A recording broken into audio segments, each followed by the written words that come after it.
musindo wakaipa, ndine musindo wakaipa.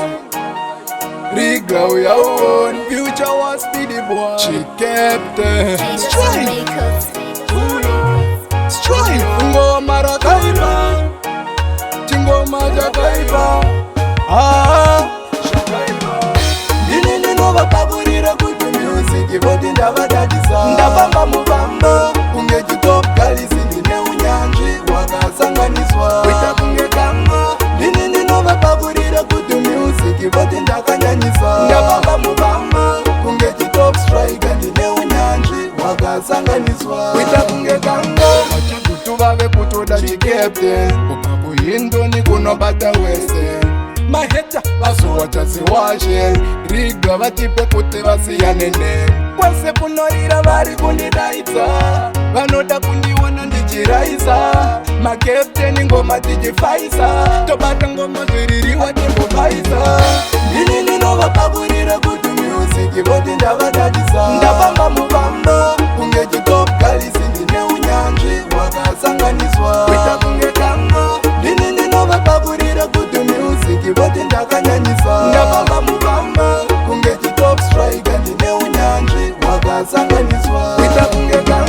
Mababy oda ngoma dzangu zechicken in other words siyana nemakandini. Ona mageto yutse ari kutodainin zvaita kuti vadyire amainin. Vavanzwa musindo vabva vati pulo DJ pulo. Chonera waridza rakaipa rinotibata-bata zvakaipa. Ndini ndinova pakurira kuti music voti ndavadadisa. Ndapamba muvamba kunge chitop galisi ndine unyanzvi wakasanganiswa kuita kunge kama. Ndini ndinova pakurira kuti music voti ndakanyanyisa. Ndapamba muvamba kunge chitop striker ndine unyanzvi wakasanganiswa kuita kunge kama.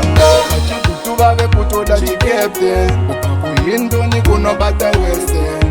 Maheta vasuwachasiwashe riga vatipe kuti vasiyane nene. Kwese kunorira vari kundidaidza, vanoda kundiona ndichiraisa. Makepteni ngoma tichifaisa, tobata ngoma zviririwa timbofaisa.